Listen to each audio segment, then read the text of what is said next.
Role. पहाड़ों में हो रही बर्फबारी और मैदानी क्षेत्रों में हो रही बूंदाबांदी और बारिश के चलते जो है जनजीवन पूरी तरह प्रभावित हो चुका है। ऐसे में जो है जो जोड़ों के दर्द के पेशेंट हैं उनकी संख्या में काफ़ी इजाफा हो रहा है और उनको काफ़ी लोगों की ऐसी समस्याएं आई हैं। उनका कहना है कि उनको काफ़ी जो है इस समय परेशानियों का सामना करना पड़ रहा है, जिनके पुरानी चोट है या जिनको जोड़ों की समस्या है, मांसपेशियों में खिंचाव है। तो इसी बात को फैक्ट को जानने के लिए हमारे साथ मौजूद हैं सहारनपुर के वरिष्ठ गठिया रोग विशेषज्ञ डॉक्टर सौम्या जैन, जो कि पिछले कई वर्षों से सहारनपुर में कार्यरत हैं। उनसे हम बातचीत करेंगे आखिर इसके पीछे क्या कारण क्या है। सर, सबसे पहले आपका बहुत बहुत स्वागत है। जी, थैंक यू। सर, बहुत से मरीजों का ये कहना है कि जो जिस तरीके से ठंडी हवाएं चल रही हैं, बूंदाबांदी हो रही है, ऐसे में उनको बहुत ज़्यादा प्रभाव पड़ रहा है। जी बिल्कुल, हम देख रहे हैं कि जब से ये मौसम बदला है, मौसम में सडन चेंज जो हो रहा है, धीरे धीरे मौसम में बदलाव के साथ तो होता ही है दिक्कत, लेकिन जो सडन चेंजेस हो रहे हैं मौसम के अंदर कि आज बर्फ़ पड़ गई, बारिश हो गई, उसके वजह से क्या होता है, मरीज के जॉइंट्स में जो साइनोवियल फ्लूइड होता है उसकी विस्कोसिटी, उसका गाढ़ापन बढ़ जाता है, जिसकी वजह से मरीज को चलने में दिक्कत, सुबह के समय लक्षण होते हैं सूजन, दर्द, ये लक्षण पैदा होते हैं। तो इस वजह से सर्दियों में ये रोग ज़्यादा प्रभावित करते हैं मरीजों को, और इस तरह से देखा जा रहा है कि ज़्यादा से ज़्यादा संख्या इस तरह के मरीजों की बढ़ रही है दिन पे दिन। तो डॉक्टर साहब, आपके पास किस तरीके का पेशेंट आ रहा है, उनकी क्या शिकायतें आ रही हैं कि उनको क्या दिक्कतें आ रही हैं? ज़्यादातर उनकी शिकायत घुटनों से संबंधित है, और जो पहले से ही गठियाबाई से प्रभावित हैं उनकी दिक्कतें अब पुराने अपेक्षा के अनुसार बढ़ गई हैं।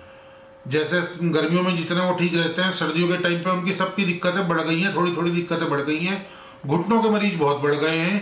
जो नॉर्मल ऑस्टियोआर्थराइटिस होती है, जिसमें कि wear and tear of joint होता है, जो एज के साथ साथ डीजेनरेटिव कार्टिलेज हमारी डीजेनरेट हो जाती है, उस तरह के मरीज बहुत बढ़ गए। सर्दियों में वो जेल फिनोमिना होता है, जिसकी वजह से वो कुछ देर के लिए अकड़न, स्टिफनेस और ये महसूस करते हैं, और ये सर्दियों में हमने देखा है बहुत बढ़ गई है। तो डॉक्टर साहब, अगर बात की जाए इसके बचाव की, तो किस प्रकार मरीज अपना जो है बचाव कर सकता है?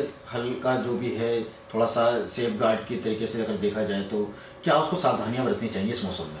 जी, इस मौसम में अपने आप को वार्म टेम्परेचर्स में रखे, अपने आप को हीटअप रखे।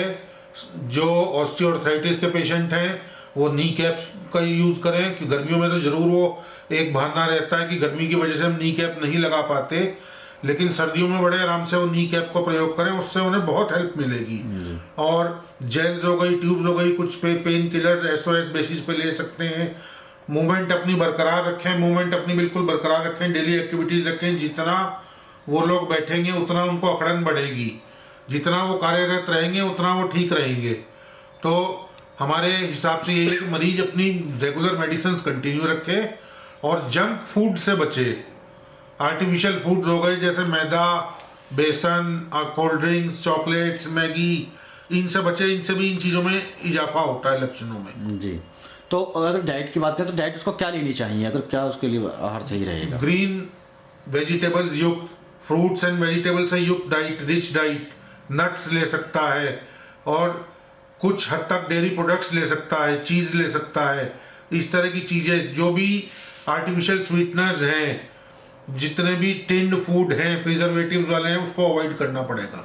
जी, तो अगर जो बात की जाए तो क्या जो बहुत से पेशेंट होते हैं कि घरेलू नुस्खे अपना लिए, कोई समस्या बढ़ गई, फिर ज़्यादा समस्या बढ़ गई तो फिर वो डॉक्टर की तरफ रुख करता है, तो ऐसे में उसकी परेशानी और भी बढ़ जाती है। तो क्या ये घरेलू नुस्खे करने चाहिए या किसी विशेषज्ञ की सलाह भी लेनी चाहिए? जी, विशेषज्ञ की सलाह के अनुसार चलना चाहिए, लेकिन हमारी जो मेडिकल साइंस है वो आयुर्वेद से निकली है। तो मैं ये नहीं कहूँगा कि घरेलू नुस्खे किसी काम के नहीं होते। कुछ चीज़ों में घरेलू नुस्खे बहुत लाभदायक होते हैं, क्योंकि उनके पीछे आयुर्वेदिक कॉन्सेप्ट होता है और उनके पास कहीं ना कहीं कुछ किसी ना किसी तरह से उपचार होता है। तो बहुत लोग कहते हैं कि जी हमने अलसी का तेल है और उसका उपयोग करा है, तो हम लोग उसको प्रमोट करते हैं कि जी आप मूवमेंट रखिए और विस्कोसिटी को हमें जॉइंट्स की कम करनी है किसी ना किसी तरीके से, चाहे वो घरेलू नुस्खे से हो, चाहे वो हमारी मेडिसिन से हो। जी, तो देखा आपने कि किस तरीके से हम लोग आर्थराइटिस जो है, या इस मौसम में जो ठंड अपना मौसम में आया है, नमी आई है, बर्फ़बारी के चलते, बूंदाबांदी के चलते, तो कैसे अपने आप को आप हेल्थी रख सकते हैं।